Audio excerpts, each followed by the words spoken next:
Okay, guys, tonight I'm working on the parking brake system, and I looked at, fixing it with stock type replacement parts. I don't like the way the stock system worked. There's also kits out there for doing, a major overhaul with like this re-engineered kit. It's a fantastic solution. I can't remember who came up with it, but I think it runs around $1,600 for everything. Nice, fancy stainless stuff and pulleys and whatnots, but um, I kind of just wanted something simple with off-the-shelf parts that I could share with everybody else. Things you could easily buy, easily install. And so what I've come up with so far is a rear cable that is either a Dorman or Raybestos C93682, and a front cable that is C93898. And then I'm changing equalizer types. This is where the 21st century technology comes in. So this is a GM original part number, and these are like $4, 25938165, and it's this guy. So this is a completely different method of cable equalization, and I'll show you how it works. These are the original so-called equalizers. These don't work worth a darn, except for the very first time you bolt the system together. Look at the radius on this. That's a joke. It's got basically flat corners, nothing but rust and grit, and you can see the impression that the cable just, it takes a set, it gets set in its ways, and it never moves again. And this is supposed to be pulling on a loop that pulls on both of these cables, and they're supposed to equalize through this. It doesn't. They don't do it. The other thing that's an issue, an equalizer that doesn't move would be fine if your brake pads wore out at the same rate. Shoes, rather. But they don't. These rear shoes are going to wear out slower than these ones. That's just a fact. That's just the way it is. These get more stress put on them because of the geometry of your bogies. That is, if you spend the majority of your time braking forward. If you spend all your time braking in reverse, then maybe you'll be all right.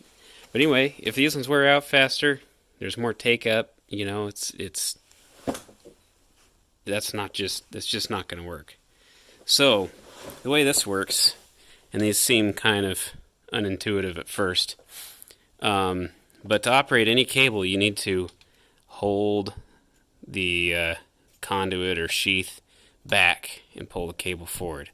So you got to push this one back and pull this one forward. This actually accomplishes that for each of these cables, and I'll show you how. So the rear cable comes through there, goes to this original hole. I'm going to take this bracket off because it's kind of in the way. I'm going to put the original had that kind of star shaped. I'll just throw some heater hose on this and zip tie it down. And this comes up through here. They both went through the strap there. And that rear cable snaps into this original bracket. I didn't move this bracket, and it just snaps right in. Thing of beauty. So that's what holds this cable back. When you pull on this cable, this is the front cable, its housing is being held back by this bracket, and this bracket is being held back by this. So the tension that you put on here gets translated through this housing and this equalizer onto this cable. This cable can't be pulled forward without an equal amount of force pulling back through this bracket onto this housing. In the same way, this housing can't be pulled back without being pulled forward on this. So that same tension, whatever tension is thrown on here, gets translated up into this cable.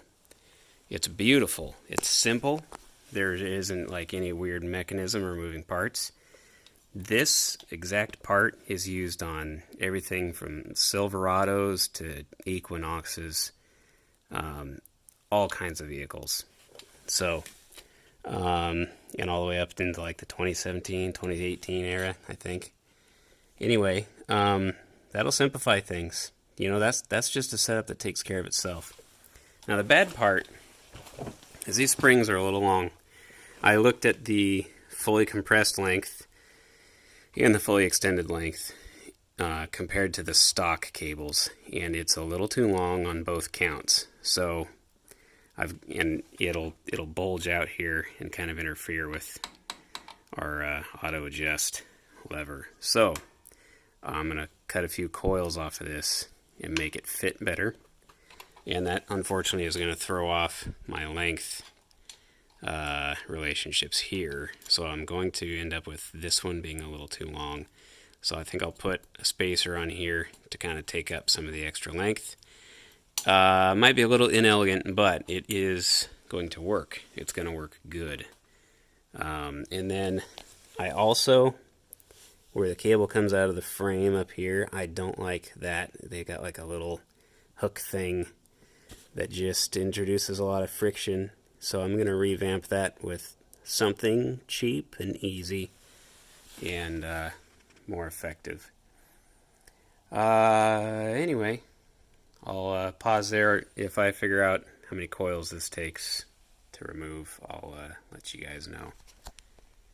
I forgot to highlight one of the major advantages here. Not only is this a sealed housing, you know, it's not the bare coiled steel, but the cable is plastic coated as well, and they slide real nice.